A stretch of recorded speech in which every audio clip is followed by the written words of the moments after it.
ട്രാൻസ്പോർട്ടിൻ്റെ double decker first തിരുവനന്തപുരത്ത്, second Munnar, third വണ്ണാണ് കൊച്ചിയിൽ. ആ ഡബിൾ ഡെക്കർ 2 ദിവസമായിട്ടേ ഉള്ളൂ സ്റ്റാർട്ട് ചെയ്തിട്ട്. നമ്മൾ അതിലൊരു യാത്ര എടുത്തതാണ്.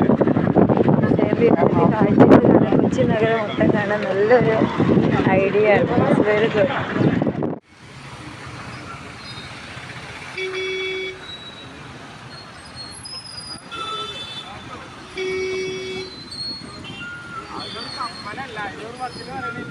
ഇതൊരു ബോട്ടുമല്ല.